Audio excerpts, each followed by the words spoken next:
A luta pelo direito à água vem mobilizando os povos do Cerrado.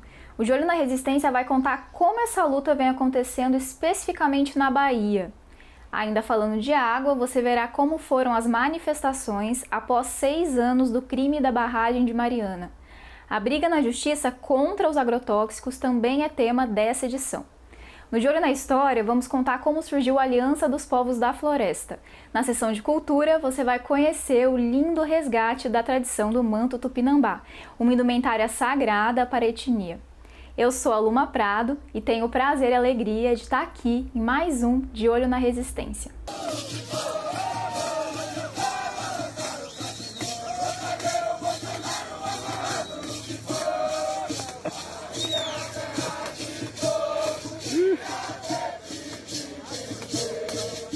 Na luta pela água, os povos do campo resistem às ameaças vindas do agronegócio e das barragens de mineradoras e hidrelétricas.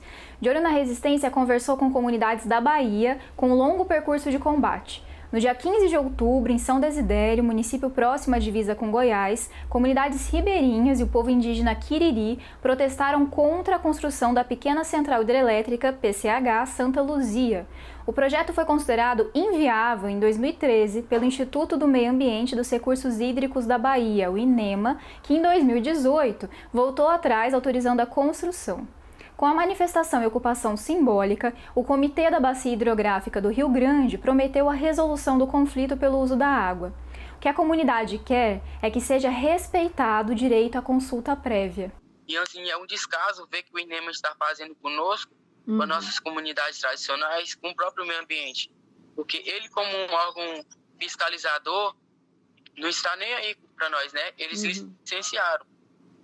A iminência da barragem tem tirado o sono dos mais velhos na comunidade. Nós não temos para onde nós vai. Só aqui de arredor de mim é 14 casas. Só entre neto e bisneto. Tudo aqui arredor de mim. Nós não temos terreno em outro lugar, não é nada, né? Só mesmo aqui, não sei para onde é que nós vai. A vida dos camponeses é bastante afetada por esse tipo de empreendimento, como mostram as imagens do Rio das Fêmeas, próximo à PCH de Sítio Grande. Em certos momentos, o leito do rio some. Em outros, quando as comportas se abrem, uma enxurrada repentina surge. No último ano, a mobilização também se deu contra as ameaças do agronegócio. O mesmo INEMA autorizou, em outubro de 2020, a empresa do fazendeiro Shuichi Hayashi a suprimir mais de 950 hectares de vegetação nativa na fazenda Piabás, região dos Gerais de Piatã, situada estrategicamente entre o Rio de Contas e o Rio Gritador. Mesmo impedida pela justiça e após a mobilização, a empresa continuou a devastar. Com a pandemia e a necessidade de isolamento, a comunidade, com todas as dificuldades, procurou se manifestar com um abraço simbólico e, com o uso de drones, documentou o desmatamento, conseguindo freá-lo enquanto espera o julgamento do caso. Para discutir essas e outras questões, a campanha nacional em defesa do Cerrado realiza entre 30 de novembro e 1º de dezembro a audiência temática das águas no âmbito do Tribunal Permanente dos Povos em defesa dos territórios do Cerrado, com foco na apropriação privada das águas. Entre os casos apontados estão do território tradicional de fecho de pasto e do território ribeirinho na bacia do rio Corrente, cuja ação do agronegócio vem invadindo áreas de plantio e secando rios. No dia 3 deste mês, eles realizaram um ato de repúdio em Correntina, aproveitando o evento da prefeitura para apontar as violações na região. Essas mobilizações têm conseguido resultados, como nas bacias do rio Corrente e do rio Carinhanha, onde a resistência garantiu acesso à água, preservação da vegetação e manutenção do modo de vida das comunidades que vivem na região há mais de 200 anos. Para conhecer um pouco mais sobre essa luta, leia a reportagem de Nancy Piteucou no De Olho nos Surrealistas, cujo link está na descrição. Nos 6 anos do crime de Mariana, no dia 5, atingidos pelo rompimento da barragem de Fundão, da Samarco, de propriedade da Vale e da BHP, se reuniram os atingidos de Brumadinho e a outros movimentos sociais para pedir por justiça e reparação de danos. O crime matou 19 pessoas, devastou os subdistritos de Bento Rodrigues e Paracatu de Baixo e derramou mais de 48 milhões de metros cúbicos de lama com rejeitos à natureza, devastando o Rio Doce e afetando 40 cidades pelo caminho. Eles denunciam que pouca coisa foi feita após os 6 anos do crime. Cobram a reconstrução das casas destruídas, a punição dos envolvidos e a indenização de todas as pessoas que tiveram seu modo de vida afetado, inclusive em relação ao acesso à água. Mineradoras e governos sempre buscaram manter o controle dos conceitos, da política e dos recursos da reparação. Assim, criaram a Fundação Renova, em março de 2016, que desde então atua para enrolar, desinformar, desmobilizar, esconder a responsabilidade pública das empresas e gastar muito dinheiro sem resultados efetivos. Ainda no aniversário do crime ambiental, cerca de 500 integrantes do Movimento dos Trabalhadores Rurais Sem Terra, junto com manifestantes do Levante Popular da Juventude e do Movimento pela Soberania Popular na Mineração, ocuparam a entrada da mineradora Samarco em Mariana. Com o lema "Lucro não vale a vida", os trabalhadores denunciaram a mineração no país, que consideram como modelo de morte. A campanha permanente contra os agrotóxicos e pela vida e outras 4 organizações da sociedade civil garantiram a participação no julgamento que ameaça a autonomia dos municípios para legislar contra os agrotóxicos. Impetrada no Supremo Tribunal Federal pela Confederação da Agricultura e Pecuária do Brasil, a CNA, a ação pretende anular 15 leis municipais que restringem a pulverização aérea de agrotóxicos em municípios do Espírito Santo, Minas Gerais, São Paulo, Paraná, Mato Grosso do Sul e Santa Catarina. A CNA argumenta que os municípios não podem legislar sobre o espaço aéreo. As organizações apontam que a legislação permite a proibição e que a pulverização provoca a exposição permanente das populações rurais aos venenos. Em instância inferior, no dia 4 de novembro, a 9ª Vara Federal de Porto Alegre proibiu que fazendeiros vizinhos à família de assentados do Movimento Sem Terra pulverizem suas plantações com agrotóxicos. Movida pelo Instituto Preservar, a ação denuncia que os camponeses perderam seus plantios orgânicos após o sobrevoo de aviões pulverizadores em Nova Santa Rita e Eldorado do Sul, ambos na região metropolitana de Porto Alegre, durante os anos de 2020 e 2021. A decisão exige ainda que o governo gaúcho crie um plano de fiscalização em 30 dias. No sábado 6, camponeses, indígenas, quilombolas, amigos e integrantes do Movimento dos Trabalhadores Rurais Sem Terra, MST, plantaram 2.000 mudas de árvores, inaugurando o Bosque Carlos Marighella, na Bahia. A ação faz parte do Plano Nacional Plantar Árvores, Produzir Alimentos Saudáveis, do MST, que tem como objetivo o plantio de 100 milhões de árvores nos próximos 10 anos em todo o país. A ação contou ainda com a exibição do filme Marighella, do diretor Wagner Moura. Do lado oposto, de iniciativas de restauração ecológica focadas na biodiversidade e no plantio de espécies nativas, a Suzano Papel e Celulose e a Petrobras replantam eucaliptos. Segundo Kátia Penha, em sua análise na COP26, a conta da compensação não fecha. Para a líder quilombola da comunidade Divino Espírito Santo, os impactos do petróleo não podem ser compensados com o monocultivo do eucalipto. Ela pergunta: para onde vão as 32 comunidades do Sapê do Norte e dos outros 5 estados em que a Suzano planta eucalipto, Maranhão, Goiás, Mato Grosso do Sul, Minas Gerais, Bahia? Não vai ter mais regularização fundiária desses territórios porque o eucalipto faz bem para o clima? A comitiva da CONAC, na COP26, se juntou à Coalizão Negra por Direitos em ato de centenas de manifestantes em Paris, no dia 6. Para celebrar o Dia Mundial de Ação pela Justiça Climática, eles entoaram: "Não existe justiça climática sem justiça ambiental". A história que a história não conta, o avesso do mesmo lugar, na luta que a gente se encontra.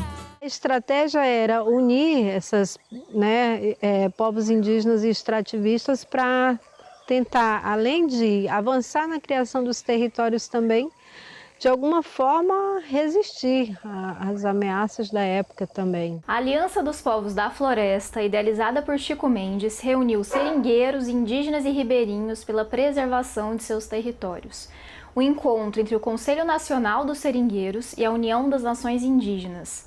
Mas, para que indígenas e seringueiros se aliassem, foi preciso primeiro uma reconciliação. O nosso povo, os anteriores, não os nossos pais, mas nossos avós para trás, mataram muito índio mando pelos patrões da borracha, que era justamente para limpar áreas de seringais que era para ocupar com o branco para cortar seringa, porque os índios não iam cortar seringa para vender borracha para patrão, né? Então isso aconteceu muito, aconteceram massacres, né? E os índios tinham muito sentimento, né, por isso. Mas no momento de dor, de aflição dos dois, foi fácil a criação da aliança.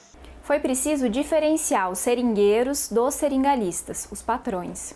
Como é que você está me matando e você não é o meu inimigo? Na cabeça do indígena, entender isso é muito difícil. Foi difícil fazer essa passagem, porque antes de formar essa aliança, a relação era essa. O pessoal se armavam nos seringais, ia botando fogo nas malocas, ia queimando e matando. Como aliados, eles tiveram mais força na luta pelo reconhecimento de seus territórios e contra o desmatamento. E ainda ajudaram a ampliar a noção de conservação ambiental. Na época, havia o entendimento de que as populações deveriam ser retiradas da floresta para que o bioma fosse preservado. E os índios e os seringueiros diziam, não, a floresta nós cultivamos a floresta. A floresta é um jardim que a gente cultiva. A floresta não é a pré-história. A floresta é agora. A Aliança dos Povos da Floresta teve também papel fundamental para incluir na Constituição direitos em defesa dos povos indígenas e proteção do meio ambiente. E tem mais, ela contribuiu com a mudança da política indigenista em relação aos povos em isolamento voluntário, segundo Ailton Krenak, uma das grandes vitórias do movimento. Nós não queremos a continuidade dessa invasão da vida das pessoas a pretexto de proteger eles. Eles estão protegidos dentro da floresta. A floresta é a maior proteção que eles têm. Depois de mais de uma tentativa, em 2020, a Aliança dos Povos da Floresta foi retomada e ampliada. A aposta é na união dos povos da Amazônia, do Cerrado, do Pantanal, da Caatinga, da Mata Atlântica e de todos aqueles que lutam pela vida. A retomada dessa aliança como uma estratégia de resistência, porque hoje a gente, além de ter um cenário de que não é mais possível criar territórios, a gente tem que lidar com a luta para manter esses territórios, estratégias para ajudar a manter esses territórios criados e que foram criados a duras penas, né, custando inclusive vidas, entre uma delas a do meu pai. Na pandemia, a Aliança atuou garantindo a alimentação e ajudando no isolamento. Para saber mais, confira a matéria de Sara Fernandes para o De Olho nos Surrealistas. E para continuarmos produzindo, assine o Observatório. Se entrega, Curis, eu não entrego, não.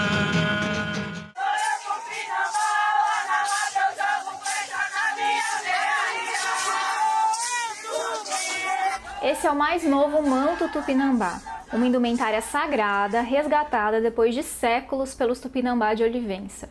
Usado em rituais, o manto é retratado desde a invasão do continente, quando os povos tupi viviam em uma extensa área do litoral. Virou indumentária de nobres e os únicos exemplares foram parar em museus da Europa. Um longo processo de apagamento e uma série de violações fizeram com que seus descendentes não o produzissem mais. Apenas em 2000, dois líderes tupinambás, Nivalda e Aloísio, viram pela primeira vez um manto que seus ancestrais confeccionavam durante a mostra Redescobrimento. A peça exposta foi levada de Pernambuco pelos holandeses por volta de 1644 e hoje está no Museu Nacional da Dinamarca. Mais de 20 anos depois, os tupinambás terminam de confeccionar um novo manto, num resgate sagrado. O manto tupinambá ele é uma indumentária sagrada do povo. Então, ele é uma personalidade, ele tem força, né? Ele é um presente do céu para a terra e é portado pelos pajés e pelas magés. Para reaprender a fazê-lo, foram fotografadas as 11 peças que ainda existem e feita uma visita em loco ao exemplar que está no Museu do Quai Branly, em Paris. Com a quarentena da pandemia, o processo se intensificou. Sonhos, visões e trocas de saberes alimentaram a volta do manto. Então a gente teve um direito de estar dentro de si, dentro da aldeia, e observar o quanto que a aldeia se regenerou. No olhar tupinambá, o manto surgiu por causa da retomada do território, uma história que foi contada pelos desenhos do artista Gustavo Caboclo, do povo Apixana, numa rica troca artística entre etnias. O manto, os desenhos e outras obras estão na exposição Essa é a Grande Volta do Manto Tupinambá, que já esteve na Funarte, em Brasília, e fica na Casa da Lenha, em Porto Seguro, Bahia, até o dia 27 de novembro. Para abertura em Brasília, os tupinambás fizeram um toré.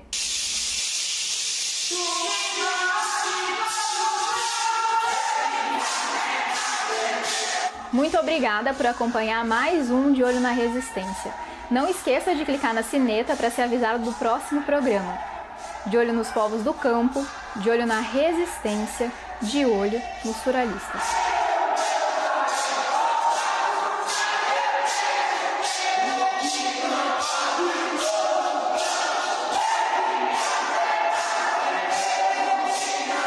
Outubro é o mês da primavera e também da agroecologia. Nessa edição do De Olho na Resistência, vamos mostrar o que a Rede de Conhecimento e Luta por uma Alimentação Saudável tem feito para combater a fome, resistir ao desmonte das políticas públicas e distribuir conhecimento.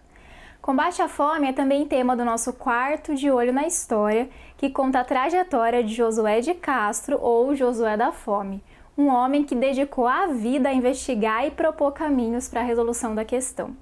Destacamos também a importância da troca de saberes em uma iniciativa de restauração das indígenas Chavante, na coleta de dados para o Atlas dos Quilombolas ou ainda no movimento do Sem Terrinha, tema do De Olho na Cultura dessa edição.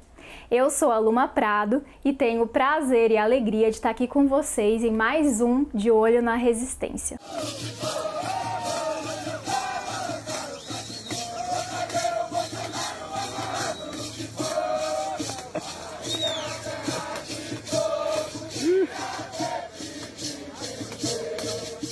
Hoje começamos o programa com De Olho na Comida, de olho em uma comida saudável, sustentável e solidária.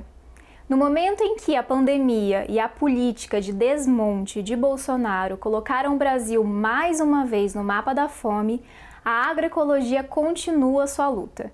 No mês da agroecologia, a jornada de luta sobre soberania alimentar reúne os povos do campo para discutir e mostrar iniciativas agroecológicas. A ação, organizada por 21 entidades, é parte do movimento da Conferência Nacional Popular por Direitos, Democracia, Soberania e Segurança Alimentar e Nutricional, criada como resposta dos movimentos populares à extinção do Conselho Nacional de Segurança Alimentar, o CONSEA.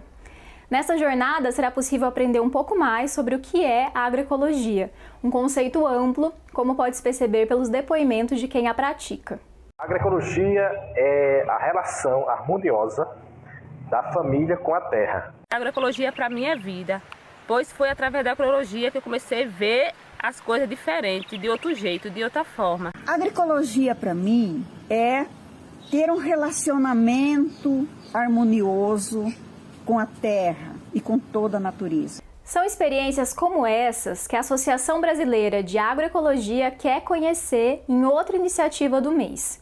O projeto Esperançar Juventudes, experiências agroecológicas de jovens do campo, das florestas, das águas e das cidades, está com inscrições abertas para apresentação de ensaios teóricos ou relatos de experiências sobre agroecologia numa perspectiva dos jovens.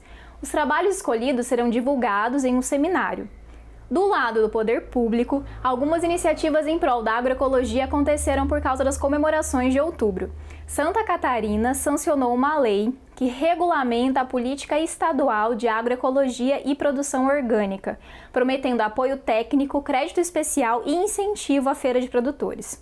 No Recife, a Prefeitura apresentou o Plano de Agroecologia Urbana do Recife e entre as metas está a implantação de 180 hortas e pomares até 2024, além de parcerias com organizações sociais, acadêmicas e comunitárias e a implantação da coleta de orgânicos e compostagem em escolas.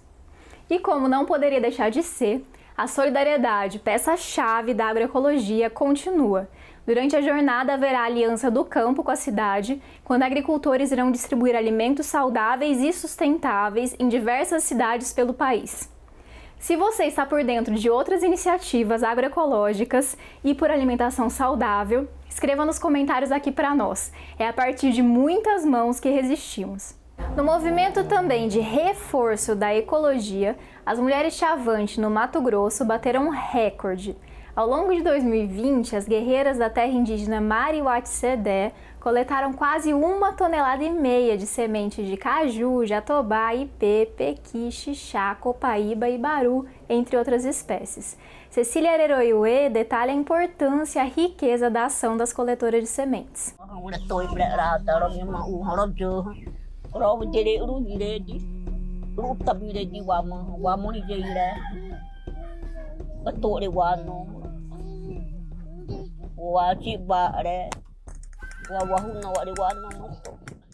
Enquanto isso, no Equador, o movimento indígena se posiciona contra projetos de expansão da mineração e da extração de petróleo do presidente Guilherme Lasso. Indígenas de todo o país saíram de seus territórios a pé em uma marcha rumo a Quito e conversaram como CONAIE, Confederación de las Nacionalidades Indígenas del Ecuador, com o presidente. Os povos da Amazônia denunciam que nem o governo nem as multinacionais da região reconhecem o direito dos povos indígenas de dizer não aos projetos extrativistas e perguntam quem deve decidir sobre o futuro da Amazônia. Para assinar a carta dos povos Aurani, Cofã e do Movimento Indígena do Equador endereçada à Corte Constitucional, acesse o link na descrição. As resistências também são ambientais. A Comissão Pastoral da Terra lançou a campanha de financiamento coletivo Salve uma Nascente. Segundo os organizadores, 10 nascentes de rios deixam de existir todo ano. Por isso é urgente a mobilização para recuperar nascentes em comunidades camponesas, nos estados do Maranhão, Piauí, Goiás, Mato Grosso e Mato Grosso do Sul. Para fortalecer a campanha de quebra, receber uma recompensa, acesse o link na descrição. O Atlas Observatório Quilombola está com novas informações em vários estados. O Atlas é uma iniciativa que começou a ser construída em 2014 a partir do mapeamento de comunidades remanescentes de quilombo no Rio de Janeiro e que ganhou novo impulso agora por meio do Núcleo de História Pública da Amazônia da Universidade Federal de Rondônia. O objetivo é disponibilizar toda a informação possível sobre os territórios, da história à situação jurídica. Quem quiser colaborar com o Atlas, basta escrever para nupanunir@gmail.com e para acessá-lo, link na descrição. No Espírito Santo, camponeses fizeram barricada contra a expansão do monocultivo de eucalipto. No domingo 26, moradores e agricultores pararam máquinas da Suzano Papel e Celulose na microbacia do Córrego da Velha Antônia, em Conceição da Barra, no limite do Parque de Itaúnas.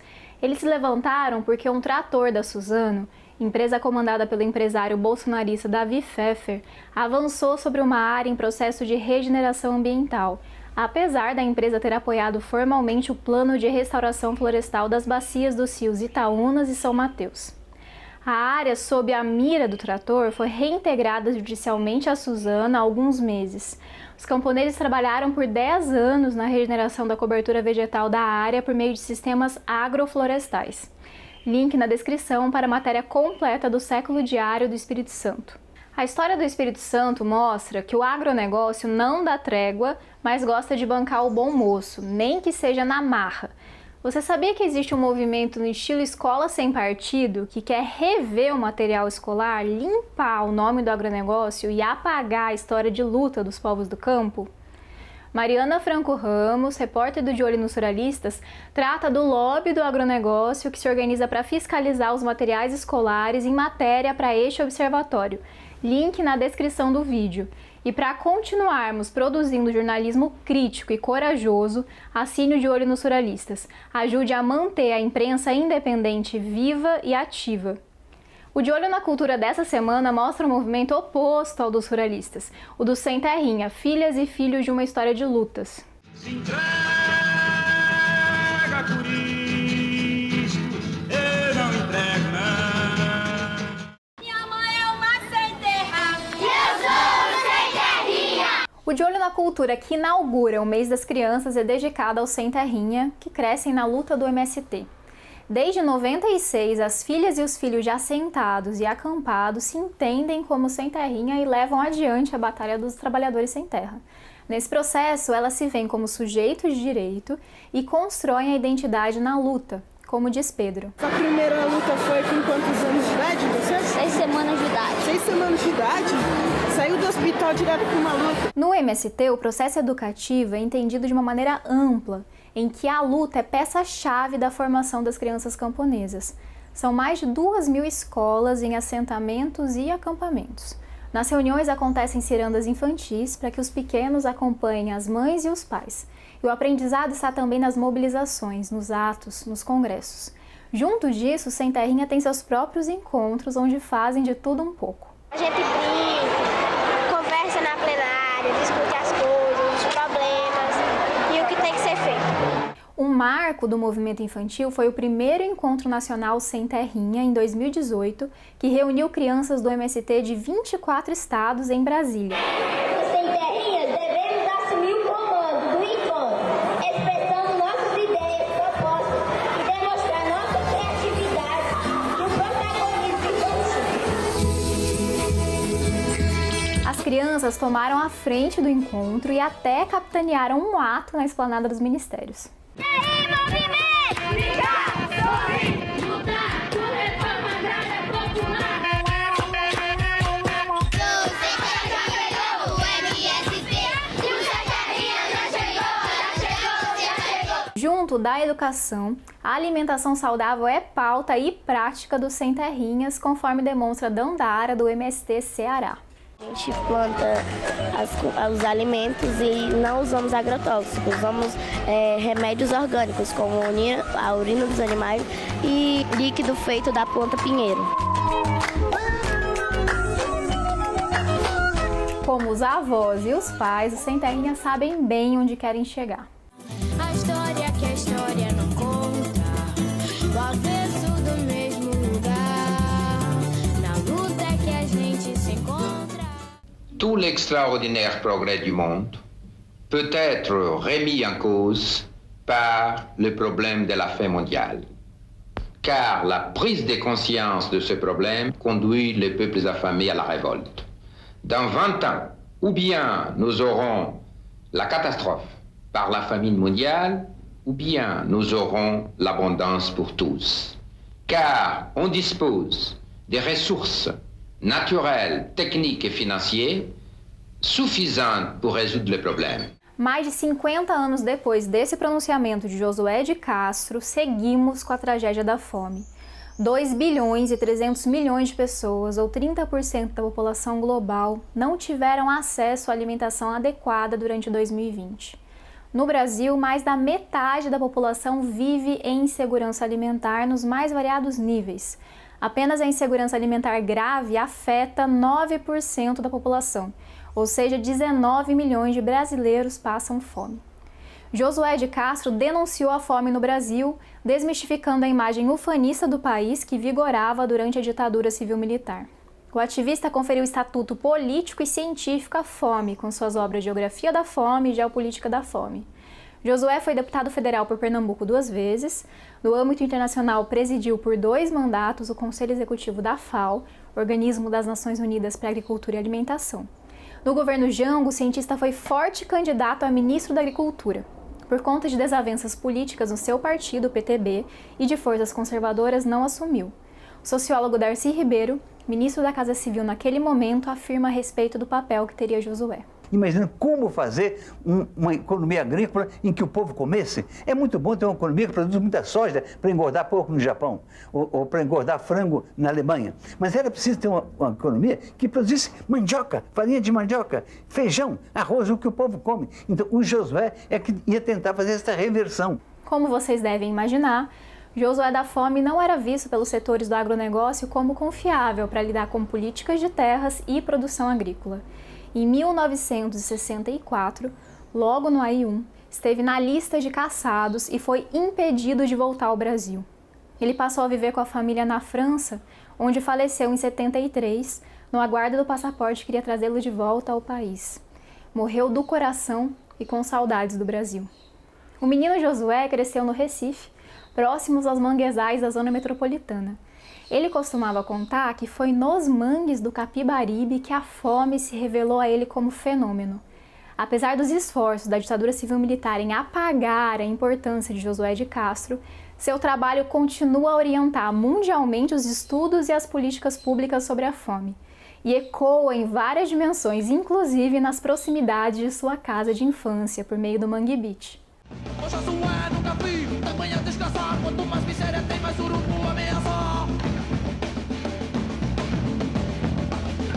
Terminamos assim o De Olho na Resistência. Se você chegou até aqui, é porque gostou, então fortaleça o nosso trabalho, curta, comente, assine o canal.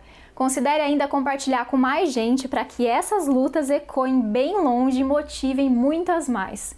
Nos vemos na próxima quinta.